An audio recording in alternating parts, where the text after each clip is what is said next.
بسم اللہ الرحمن الرحیم۔ السلام علیکم۔ صبر کیسے کر لیں؟ عین جیسے روزہ رکھ لیا اسی تسلی کے ساتھ کہ مغرب کی اذان ہونی ہے۔ میری چپ میری ہار نہیں ہے، میرا صبر میری وہ طاقت ہے جو میرے اللہ کو بہت پسند ہے۔ اور اللہ تمہیں یوں خوش کر دے گا جیسے تم نے کوئی غم دیکھا ہی نہ ہو۔ کچھ مشکلات آپ کے پاس اس لیے بھی آتی ہیں کہ آپ کو ذکر اللہ کے لیے بلایا جا رہا ہوتا ہے، اور ایسے مشکل وقت کو صرف صبر سے گزارا جاتا ہے۔ پھر کچھ ہی پل بعد یہ صبر شکر میں بدل جاتا ہے، بشرطے کہ آپ کا ایمان کامل ہونا چاہیے۔ بے شک مشکل کے ساتھ آسانی ہے، مشکل وقت پر صبر کرنا اور بہتر وقت پر شکر کرنا یہ مومن کی پہچان ہے۔ جب انسان ٹوٹ جاتا ہے تو تب ہی انسان کے اندر سے آواز نکلتی ہے، کہلواتی بات نہیں لوگ نہ سہی، اللہ تو ساتھ دینے والا ہے نا۔ صبر ایسی چیز ہے جو کسی کا بھی غرور توڑ دیتی ہے۔ صبر رکھیں، اذیت اجر بن جائے گی۔ چپ سے کوئی بھی بد دعا نہیں۔ انسان جب بولتا ہے تو قدرت خاموش رہتی ہے، اور جب بندہ خاموش ہو جاتا ہے تو قدرت انتقام لیتی ہے، اور بے شک اس کا انتقام بڑا ہے۔ دیکھنا اس اندھیرے میں اللہ رحمت کی بارش روشنی عطا کرے گا۔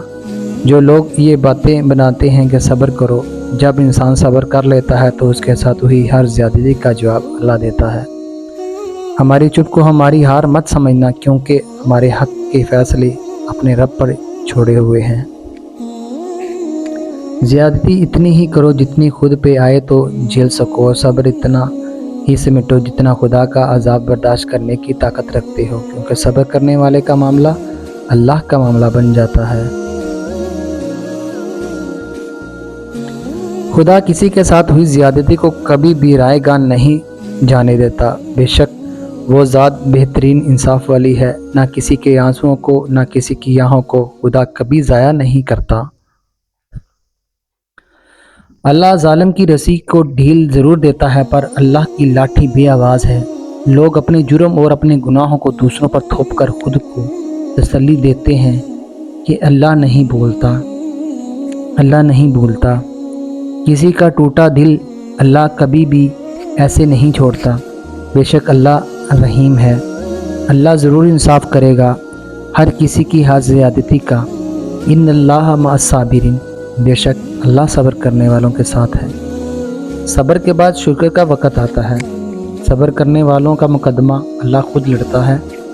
صبر کرنا سیکھ لیں، اللہ سب جانتا ہے۔ وہ جانتا ہے کب کن وقتوں سے گزر رہے ہیں۔ یقین کریں وقت بدل جائے گا، کیونکہ تبدیلی کائنات کا اصول ہے۔ ضروری نہیں کہ کسی کی آہ یا بددعا ہی تمہارا پیچھا کر رہی ہو۔ بعض اوقات کسی کا ضبط اور بے پناہ صبر بھی تمہاری خوشیوں کی راہ میں بھاری رکاوٹ بن جاتا ہے۔ امام غزالی فرماتے ہیں، بلند آواز سے رونا بے صبری ہے۔ کہہ دو میرے ان بندوں سے جنہیں حالات ناممکن لگتے ہیں کہ میں ہر شے پر قادر ہوں۔ القرآن۔ اللہ تعالیٰ قرآن پاک میں ارشاد فرماتا ہے، تمہارے آنسو جو تمہاری روح میں اترتے ہیں پھر کسی کو دکھائی نہیں دیتے، وہ اللہ پاک دیکھتا ہے۔ وہ تمہاری تقریب سے بے خبر نہیں ہے، تم نہیں جانتے، لیکن وہ تمہاری حفاظت کیے ہوئے ہے۔ ہر طوفان بربادی لے کر نہیں آتا۔ جیسے حضرت نوح علیہ السلام کے لیے طوفان ہار نہیں بلکہ جیت لایا تھا، ویسے ہی تمہاری آزمائش تمہاری جیت بن جائے گی۔ آغاز میں چوٹ ہے تو اختتام میں شفا بن جائے گی۔ وہ تمہیں ایسے نوازے گا کہ نمازوں میں تمہارے گرے ہوئے آنسو اللہ پاک جی کی رحمت پر حیران رہ جائیں گے۔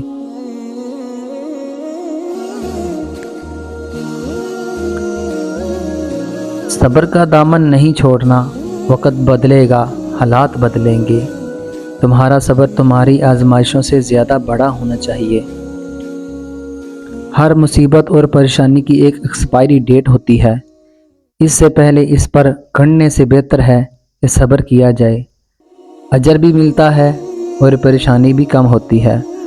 اگر آپ کے ساتھ ناانصافی اور زیادتی کی حد ہو جائے تو صرف اتنا سوچ کر خاموش ہو جانا کہ جو ذات اوپر بیٹھی ہے وہ تو بے نیاز ہے نا۔ اگر کوئی تمہیں چھوڑ دے تو صبر کرو، اگر وہ تمہارا ہے تو وہ تمہارے پاس لوٹ کر واپس تمہارے پاس ہی آئے گا، اور تب تک صبر کرو، تمہیں اللہ کا بنا دے گا۔ اور اللہ والے دنیا والوں کو کھو دینے پر رویا نہیں کرتے۔ صبر کیا ہے؟ جب تمہاری آنکھیں آنسوں سے تم ہو، تمہاری زبان پر شکوہ نہ ہو، اور دل اس بات کی گواہی دے رہا ہو کہ جو کرتا ہے اللہ کرتا ہے، اور جو کرتا ہے بہترین کرتا ہے۔ آزمائش جب برداشت سے زیادہ ہو جاتی ہے تو آس پاس کے لوگ یہ کہنے لگتے ہیں، کیوں مانگ رہے ہو؟ یہ تو سب تمہاری نصیب میں نہیں۔ یہ وہی وقت ہوتا ہے جب اللہ تمہارا یقین دیکھتا ہے اور تمہارے ساتھ تمہارے لیے اپنی محبت بھیجتا ہے۔ یقین سے آگے جا کر مانگو، لوگوں کی باتوں کو ٹھکرا کر مانگو، پھر دیکھو کہاں سے کہاں تک اللہ وسیلہ بنا دے گا، اور جو ناممکن لگتا ہے اللہ اسے بھی ممکن کر دکھائے گا۔ جب اللہ کسی کے ساتھ ہو تو وہ انسان مضبوط ہوتا ہے اور اپنی بے صبری پر اللہ ہی سے ہی بات کرتا ہے۔ لوگوں کی دی ہوئی تسلی آرام دہ ضرور ہوتی ہے، لیکن تمہارے وجود کو ٹھنڈا اللہ سے بات کرنے کے بعد ہی سکون ملتا ہے۔ بے شک بے سکون دل کو سکون سجدے سے ہی ہونا ہوتا ہے، اور پھر اللہ کی محبت ہمیشہ انسان کی سب سے بڑی طاقت ہی بن جاتی ہے۔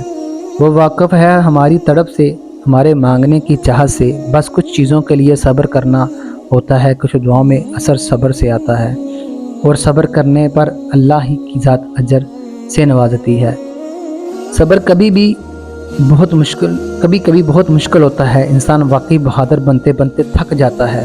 کچھ آزمائش واقعی کمر توڑ کر رکھ دیتی ہیں، لیکن تمہارا رب ہر مشکل سے بڑا ہے۔ بس تم ہمت رکھو اور صبر رکھو، اور تمہارا رب صبر کرنے والوں کے ساتھ ہے۔ صبر کے وہ لمحات، وہ روتی ہوئی آنکھیں، وہ سجدوں میں جھکنے والا سر، اور صرف اللہ کو راضی کرنے کی تڑپ میں رہنے والا دل کچھ بھی نہیں بھولے گا۔ تمہیں ہر عمل کا اجر اتنا دے گا کہ تم راضی ہو جاؤ گے۔ تم بہت عبادت کرتے ہو، تم اگر اللہ سے دعا کرتے ہو، اپنے لیے اللہ سے مانگتے ہو، ہاں وہ رحم کرنے والا ہے۔ بھوک میں کھانا بھی دے گا، خالی جیب میں پیسہ بھی دے گا، ننگے سر پر ننگے جسم پر لباس بھی دے گا، تکلیف سے نجات دے گا، بیماری میں شفا دے گا، کیونکہ وہ رحم کرنے والا، شفا دینے والا ہے۔ وہ بے شک غفور الرحیم ہے۔ ورنہ یہ دولت دے گا، عزت دے گا، شہرت دے گا، خاص وہ ہر چیز مانگو۔ تم ایک وقت پر آخر کتنی چیز مانگ سکتے ہو، کتنی کچھ دے سکتے ہو، پھر بھی وہ رحم کرنے والا ہے، وہ عطا کرنے والا ہے جس کی تم کو ضرورت ہے۔ ہاں ہر روز رات کو تہجد میں شکر کرتے رہو، اللہ سے مانگتے رہو، اللہ مجھ پر رحم کرتا ہے کیونکہ وہ رحم کرنے والا ہے، وہ غفور الرحیم ہے، وہ اپنے بندوں سے محبت کرنے والا ہے۔ صبر میں شکوہ نہیں ہوتا، بس خاموشی ہوتی ہے۔ اس خاموشی کا شور صرف اللہ ہی سنتا ہے، اور فرماتا یہ ہے کہ سختی بس کچھ ہی وقت کی بات ہے، صبر کر لو، کیونکہ صبر کرنے والوں کے لیے گمان سے بڑھ کر ہے عطا۔ کیا پتہ تمہارے اس صبر کے بدلے اللہ نے تمہارے لیے وہی کچھ مقرر کیا ہو تو تم اس سے مانگتے نہیں تھکتے، جس کے لیے بار بار اللہ کو مناتے ہو، تمہارے لب نہیں تھکتے، پھر یقین رکھو اس کے صبر کا حوصلہ قریب ہے۔ یوں وہ تمہیں تمہاری من پسند چیز کو کھو دینے کے خوف سے گزار کر اپنا آپ یاد کرواتا ہے۔ یہ اسی کے فیصلے ہیں، وہ تمہیں کب اور کیا دیتا ہے، تو پھر کیوں وہ ملا اور کیوں وہ ملا نہیں، یہ سوچنا تمہارا کام نہیں۔ بس تمہارا کام دعا کرنا ہے اور یقین رکھنا ہے، کیونکہ تم خود اپنے لیے اچھے یا برے کا انتخاب نہیں کر سکتے، تم خود کے ساتھ ناانصافی کرتے ہو، اللہ تمہارے لیے کبھی بھی ناانصافی نہیں کرتا۔ اور تم جانتے ہو کہ دنیا کی سب سے خوبصورت چیز صبر ہے۔ تم اپنے اللہ کے لیے ہر چیز پر صبر کرتے رہو، وہ تمہاری سوچ کو ناممکن ہے تو ممکن کر دے گا، کیونکہ اللہ کے لیے کچھ بھی ناممکن نہیں ہے۔ وہ ناممکن چیزوں کے ذریعے ہی تمہارا